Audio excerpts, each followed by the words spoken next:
வசியம், மோகனம், ஆக்ருஷ்ணம் ஸ்ரீ குருவின் சிறப்பு ஆன்லைன் வகுப்பு. உங்கள் வாழ்க்கையில் நீங்கள் விரும்பும் மாற்றங்களை உருவாக்க ஆன்மீக ரகசிய வழிகளை கற்றுக்கொள்ளுங்கள். உங்கள் வாழ்க்கையின் புதிய கதவுகளை திறக்க இன்றைய தொடர்பு கொண்டு வகுப்பில் இணைந்திடுங்கள். நமசிவாய. மணி மேனிஃபெஸ்டேஷனில் வந்து பார்த்திங்கன்னா இந்த ரிவர்ஸ் ஏஞ்சல் நம்பர் மேனிஃபெஸ்டேஷன் அப்படின்ற மாதிரியான ஒரு விஷயம் இருக்குதுன்னு வச்சுக்கோங்களேன். ரொம்ப எஃபெக்டிவான ஒரு சில எண்களை பின்புறமாக நாம் படிப்பது அல்லது வந்து படிப்பது இன் சென்ஸ் என்ன சாண்டிங் பண்ணுறது அப்படின்ற மாதிரியான விஷயமோ அல்லது வந்து அதை வந்து எழுதுவது அப்படின்ற மாதிரியான விஷயங்கள் எல்லாமே அதிகப்படியான ஒரு பலன் தரக்கூடியது. சமீபத்தில் இருக்கக்கூடிய ஒரு உதாரணம். ஸோ இதை நான் வந்து I'm keep on testing it. வேறு நபர்கள் கன்சல்டேஷன் வரும்போது சில விஷயங்கள்லாம் கொடுத்து அவங்களுக்கு எது ஃபாஸ்ட்டாக ஒர்க் ஆகுது அப்படின்ற மாதிரியான விஷயங்கள் பார்ப்பேன். இதை நான் உங்கள்கிட்ட சொல்லியிருக்கேன் இல்லையா?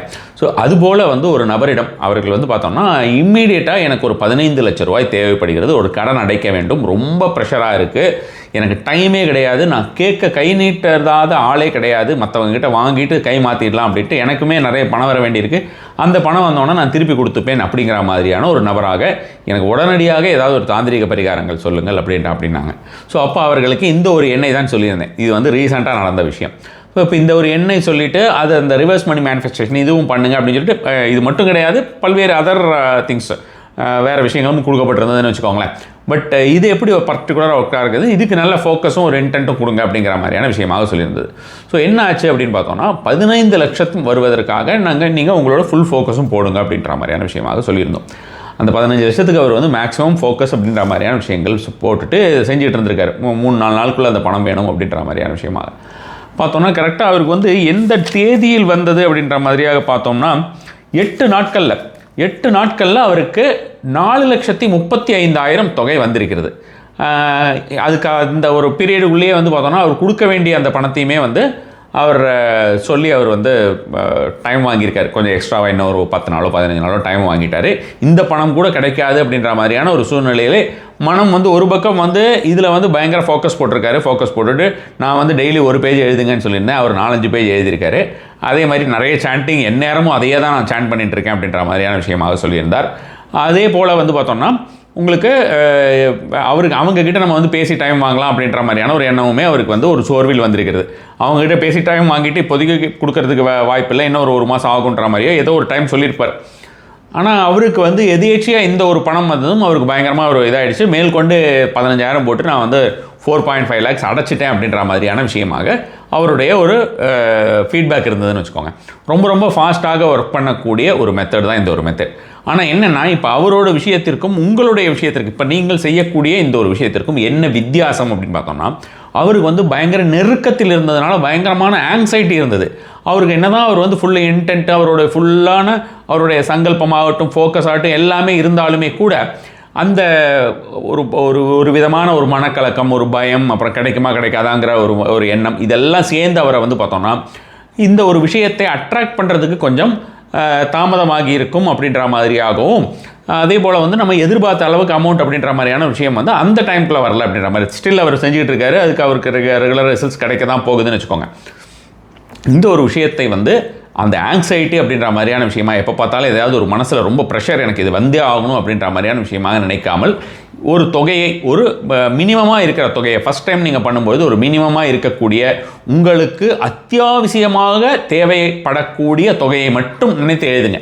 நீங்கள் வந்து நமக்கு அத்தியாவசியம்னு பார்த்தாலே ஒவ்வொருத்தருக்கும் கோடிக்கணக்கில் தேவை அப்படின்ற மாதிரியான ஆசைகளினாலும் தேவைகளினாலும் நமக்கு வந்து அந்த மாதிரி போயிட்டே இருக்குது. பட் ஆனாலுமே வந்து பார்த்தோம்னா இது இல்லைன்னா எனக்கு முடியாது அப்படின்ற மாதிரியே ஒரு சிச்சுவேஷன் இருக்கும்ல, அது மாதிரி இருக்கக்கூடிய பணத்தை தேர்ந்தெடுத்து கொள்ளுங்கள். அந்த பணத்தை தேர்ந்தெடுத்துக்கணும். ஒரு நோட் ஒன்று எடுத்துக்கோங்க. இது எப்போ ஸ்டார்ட் பண்ணலாம் அப்படின்னு பார்த்தோன்னா ரொம்ப ஃபாஸ்ட்டாக ஒர்க் ஆகக்கூடிய நாள் முதல்ல நீங்கள் ஸ்டார்ட் பண்ணுறது வியாழக்கிழமையாக இருக்கட்டும் அல்லது சண்டேவாக இருக்கட்டும். இது லைஃப் ஃபுல்லாகவே செஞ்சுட்டு வரலாம். இதுக்கு ஆண் பெண்களுக்கு எந்த ஒரு ரெஸ்ட்ரிக்ஷன்ஸும் கிடையாது. அவங்க வேலை செய்யலை, அவர்கள் வந்து ரிட்டையர் ஆகிட்டாங்க, இந்த மாதிரியான எந்த ஒரு விஷயமே கிடையாது. ஏதாவது ஒரு ரூபத்தில் யாராவது ஒரு ஹெல்ப் மூலமாவது உங்களுக்கு தேவையான விஷயம் நடந்தேறும். இதுதான் இதோடைய ஒரு கான்செப்ட். ஒரு கைண்ட் ஆஃப் நம்ம வந்து அந்த 6666 சொல்லியிருந்தோம்ல, அது வந்து ஃபஸ்ட் கிளாஸாக ஒர்க் ஆகுது அப்படின்ற மாதிரியான ஒரு விஷயமாக ஏகப்பட்ட பேர் சொல்ல ஆரம்பிச்சிட்டாங்கன்னு வச்சுக்கோங்களேன். அதுபோல தான் இந்த ஒரு விஷயமுமே. இது நம்ம வந்து நான் நிறைய பேர்கிட்ட இதை டெஸ்ட் பண்ணிட்டும் கூட இது எவ்வளோ ஃபாஸ்ட்டாக ஒர்க் ஆகுது, ரெகுலராக வருது அப்படின்னு சொல்லுவாங்க. ஆனால் அது ரொம்ப அர்ஜென்ட் நீட்ஸுக்கு வந்து இது உறவுதா அப்படின்ற மாதிரியான ஒரு விஷயமாக பார்த்து இந்த ஒரு மெத்தடை கொடுத்துருந்தேன்னு வச்சுக்கோங்களேன். இந்த மெத்தட் இது வரைக்கும் நீங்கள் கேள்விப்பட்டிருக்கிறதுக்கு வாய்ப்பு கிடையாது. வியாழக்கிழமையாக தேர்ந்தெடுத்துக் கொள்ளுங்கள். பென் வந்து பார்த்தீங்கன்னா ப்ளூ கலர் பென் வந்து ப்ளூ கலர் இந்த சென்ஸ் இங்க் நான் சொல்கிறேன். அதோடைய பாடி எதுவாக இருந்தாலும் ஒன்றும் இல்லை. ஸோ அதை நீங்கள் வந்து எடுத்துக்கிறது அப்படின்றது நல்ல ஒரு பலன் தரும். நம்ம டைமிங் எல்லாம் பார்க்க தேவை கிடையாது. உங்களுடைய இன்டென்ட் தான் ரொம்ப முக்கியம். டைமிங் பார்க்க தேவை கிடையாதுனாலும் நான் யூஸ்வலாக சொல்கிற ஒரு விஷயத்த சொல்லிடுறேன். இதை வந்து நாம் ஒரே நேரமாக தொடர்ந்து எழுதி வந்தோம். வியாழக்கிழமை நீங்கள் வந்து உதாரணத்துக்கு காலையில் ஒரு 7 மணிக்கு உட்காந்து எழுதுறீங்கன்னு வச்சுக்கோங்க. அதுக்கு எவ்வளோ 10 நிமிஷம் 15 நிமிஷம் ஆகுமா? எழுதுறது மட்டும் ஒரு 10 நிமிஷம் ஆக போகுது, அவ்வளோதான். நெக்ஸ்ட் வெள்ளிக்கிழமையும் சரி அதே டைமில் எழுதுறது. இது எவ்வளவு நாள் எழுதணுங்கிறது உங்களுடைய ஒரு தேவையை பொறுத்தது தான். உங்களுக்கு அந்த தேவை முடிஞ்சிருச்சுன்னா அதை அப்படியே நீங்கள் வந்து ஸ்டாப் பண்ணிவிட்டு அந்த அடுத்த பக்கத்திலிருந்து வேறு விஷயத்தை நீங்கள் இன்டென்ட் பண்ணி அது மேலெல்லாம் எழுதியெல்லாம் காட்ட வேண்டாம். எனக்கு வந்து இந்த பணம் வந்துருச்சு, எனக்கு இனி வேறு பணம் வரணும் அப்படின்லாம் இல்லை. அந்த உங்களோட இன்டென்ட்டை மட்டும் நீங்கள் உங்களுடைய சங்கல்பத்தை மட்டும் நீங்கள் சேஞ்ச் பண்ணிக்கிட்டீங்கன்னா போதும். வேறு ஒன்றுமே தேவை கிடையாது. அதுக்கப்புறம் அடுத்தது எழுதலாம். உதாரணத்துக்கு எடுத்தோடனே நீங்கள் வந்து அர்ஜென்ட்டாக எனக்கு ஒரு 2 lakhs to 3 lakhs வேணும் அப்படின்ற மாதிரி நினைக்கிறீங்க, அல்லது ஒரு 30 lakhs வேணும்னு நினைக்கிறீங்க. அதை எழுதிட்டு நீங்கள் கொஞ்ச நாள் எழுதுறீங்க. சரி, நீங்கள் ஒரு 10 நாளோ 15 நாளோ எழுதுறீங்கன்னு வச்சுக்கோங்களேன். இப்போ இந்த நம்பருக்கு வந்து ஒரு 4.3 சம்திங் ஏதோ 8 நாளில் வந்ததுன்னு. இப்போ இன்னொருத்தருக்கு உங்களுக்கெல்லாம் வந்து பார்த்தோம்னா மேபி அது 10 நாளில் வரலாம், 2 நாளில் வரலாம், எப்படி வேணால் இருக்கலாம். ஸோ அப்படி நீங்கள் எழுதிட்டு இருக்கீங்க. எழுதிட்டு இருக்கும்போது உங்களோட எஃபோர்ட் போட வேண்டாமா, நம்ம பாட்டுக்கு எழுதிட்டு உட்காரலாமா அப்படின்னு ரொம்ப வந்து பார்த்திங்கன்னா பெசிமிஸ்டிக்காக இருக்கக்கூடிய ஒரு சில நபர்கள் இருப்பார்கள். அவர்களுக்கு அந்த எண்ணங்கள் தோன்றும். அது மாதிரி கிடையாது. உங்களோட வேலையை செய்ய வேண்டாம், எதையும் பண்ணாமல் வெறுமனே பேப்பரில் இதை உட்காந்து எழுதிக்கிட்டு இருக்கணும் அப்படின்ற மாதிரியான விஷயமாக நம்ம சொல்லலை. ஸோ எல்லா விஷயத்திற்குமே தூண்டுதல் நம்மளுடைய முயற்சிகளை பன்மடங்காக வெற்றி பெற செய்யக்கூடிய ஒரு முறையாக தான் இந்த ஒரு முறையுமே இருக்கும். அதனால் நாம் செய்ய வேண்டியதை நம்ம செஞ்சு தான் ஆகணும். ஸோ அதை தவிர நீங்கள் இந்த ஒரு விஷயத்தையுமே ஃபுல் இன்டென்ட்டோடு எழுதும்பொழுது அந்த பிரபஞ்சமானது கண்டிப்பான முறையிலே நமக்கு என்ன தேவையோ அந்த தேவையை அதிசீக்கிரமாக கொண்டு வந்து சேர்க்கும். அதை கண்கூடாக பார்த்து கொண்டிருக்கிறேன். வியாழக்கிழமையில் ஸ்டார்ட் பண்ணி தொடர்ந்து எழுதுங்கன்னு சொல்லியாச்சு. வேறு எந்த ரூல்ஸும் இல்லை. ஒரே நேரம் ஒரே இடம் அப்படின்றது அதிகப்படியான பலன் தரும். அப்படி முடியாத பட்சம் ஒவ்வொரு டைமில் ஒவ்வொரு இடத்துல எழுதுங்க. இதை என் வீட்டில் எழுதலாமா, மாமியார் வீட்டில் எழுதலாமா, மாமனார் வீட்டில் எழுதலாமா, மாட்டுப்பொன் வீட்டில் எழுதலாமாங்கிற கேள்விக்கெல்லாம் இடம் இல்லை. எந்த வீட்டில் வேணால் எழுதுங்க உட்காந்து. ஆனால் தொடர்ந்து எழுதுங்கள். ஃபுல்லாக அந்த இன்டென்ட்டை செட் பண்ணிக்கோங்க. எந்த திசையை வேணால் பார்த்து எழுதுங்கள். அதை பற்றி எல்லாம் இல்லை. உங்களுடைய சங்கல்பம் மட்டுமே, அந்த பிரபஞ்சமும் உங்களுடைய சங்கல்பம் மட்டுமே இந்த ஒரு விஷயத்தை உங்களுக்கு நடத்தி தரப்போகிறது. சரியா? இந்த ஒரு ஏஞ்சல் நம்பர் அப்படின்ற மாதிரியான விஷயத்தை நீங்கள் நோட் பண்ணிக்கலாம். நம்ம ஃபஸ்ட்டு இது எப்படி பண்ணணும் அப்படின்றது மாதிரியான ஒரு இதுவுமே பாருங்களேன். நீங்கள் எழுதுறது வந்து பார்த்தீங்கன்னா இதில் வந்து ஸ்ட்ரைட்டாக தான் எழுதணும். நீங்கள் ரிவர்ஸ் அப்படின்ற மாதிரியான ஒரு விஷயமாக எழுதுறதுன்றது, இப்போ ஒரு ஃபார் எக்ஸாம்பிள் ஒரு பேஜ் ஒரு நோட் எடுத்துக்கிறீங்கன்னு வச்சுக்கோங்களேன். ஒரு சைடு ஃபுல்லாக வந்து பார்த்தீங்கன்னா ஸ்ட்ரைட்டாக எழுதுகிறோம், இன்னொரு சைடு ஃபுல்லாக ரிவர்ஸில் எழுத போகிறீங்க. இவ்வளோதான். அதுக்கப்புறம் அதை நம்ம எப்படி சாண்டிங் பண்ணணும் அப்படின்ற மாதிரி சொன்னோம். உடம்புல எழுதிக்கலாமான்னா இடது பாகத்தில் ஏதாவது ஒரு இடத்துல மேலும் கீழுமாக. இப்போ வந்து பார்த்தீங்கன்னா மேலே வந்து ஒரு நம்பர் எழுதுறீங்கன்னு வச்சுக்கோங்களேன். இப்போ 6666 அதில் ரிவர்ஸே இல்லையே. இப்போ நம்ம 6556 அப்படின்னு எழுதுகிறோம், அதுவும் ரிவர்ஸில் இல்லையா? சரி, ஓகே. நம்ம வந்து இப்போ 12035 அப்படின்னு போட்டோம்னு வச்சுக்கோங்களேன். 53021 அப்படின்ற மாதிரியே நம்ம வந்து அதை எழுதிடுறோம். அதுக்கு கீழே எழுதுகிறோம். நம்ம எழுதுகிற இடத்துக்கு கீழே எழுதுகிறோம். கையில் தான் எழுதணும்னு அவசியம் கிடையாது. இடது பாகத்தில் எங்கே வேணால் எழுதிக்கலாம். அதுவுமே ப்ளூ கலர் தான். இப்போது இந்த எண் என்ன அப்படின்றத நோட் பண்ணிக்கோங்க. திரையில் வராது. 10530 10530 அர்ஜென்ட் மணிக்கு மட்டும்தான் இது ஒர்க் ஆகும். அதாவது அவருக்கு எப்படி சொன்னேன்னா உங்களுக்கு வந்து ரொம்ப கண்டிப்பான முறையிலே தேவை அப்படின்னு. அதுக்கு தான் நம்மளுடைய ஆசைகளுக்கு இது ஒர்க் ஆகாது. நமக்கு நாம் ஏற்கனவே சொன்ன மாதிரி தான் பல கோடிகளுக்கு நமக்கு ஆசை இருக்கும். அந்த ஆசைகளுக்கு நமக்கு ஒர்க் ஆகாது. அர்ஜென்ட்டாக எனக்கு பணம் வேணும், என்னுடைய பணம் எனக்கு உடனடியாக இது வந்தே ஆக வேண்டும். உங்களுக்கு யாருக்காவது நம்ம வந்து கடன் கொடுக்குறோம், ஏதாவது ஒரு விஷயம் இருக்கிறது, அதோடைய ஒரு நெருக்கம் ரொம்ப ஜாஸ்தியாக இருக்குது, அல்லது ஏதாவது ஒரு கல்யாணம் நடத்த வேண்டியிருக்கு, அல்லது வந்து நம்ம வந்து ஏதாவது ஒரு வகையிலே மருத்துவ செலவுகளோ அல்லது நம்ம வேறு ஏதாவது ஒரு பிஸ்னஸில் நம்ம வந்து புதிய ஆப்பர்ச்சுனிட்டிக்கு நம்ம வந்து போடுறோமோ, எதுவாக இருந்தாலும் நல்ல விஷயமோ நமக்கு வந்து அவசர தேவைகளோ எதுவாக இருந்தாலுமே ரொம்ப அவசரமாக வேண்டும் என்று நம்ம மனம் வந்து தொடர்ந்து அதை நோக்கி கொண்டே இருக்கும் அல்லவா? அந்த ஒரு டைமில் இதை எழுதணும். அட் த சேம் டைம் அதில் வந்து நம்மளோட ஒரு ஆங்ஷியஸாக இருக்கிறது, வருமோ வராதோ அப்படின்றது, எப்போ வரும்னு எதிர்பார்த்துட்டு நம்ம வந்து இருக்கிறது, இந்த மாதிரியாக விஷயத்தெல்லாம் நாம் வந்து நிறுத்தி கொண்டால் அதற்குண்டான வேலையை அது பார்க்கும். சரியா? 10530 ஒரு பக்கம் ஃபுல்லாக எழுதிடுறீங்களா?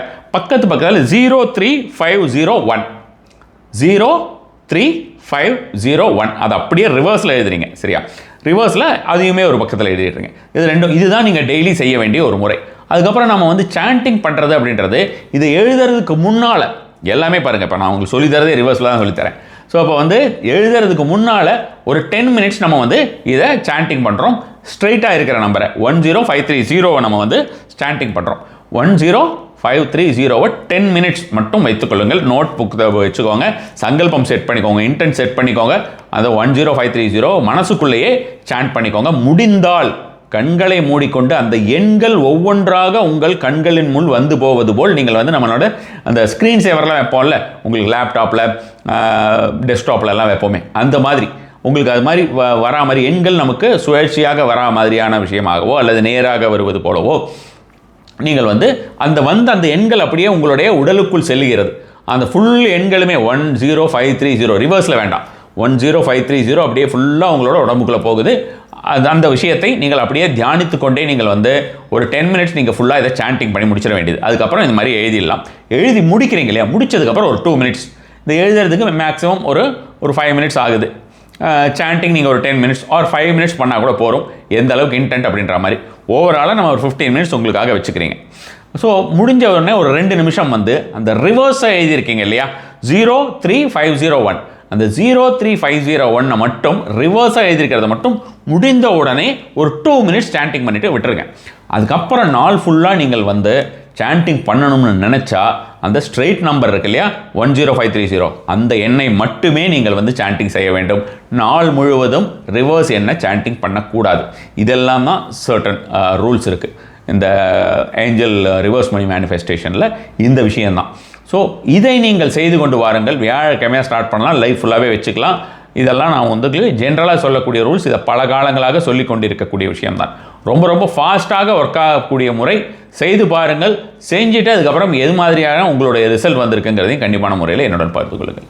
நம சிவாய.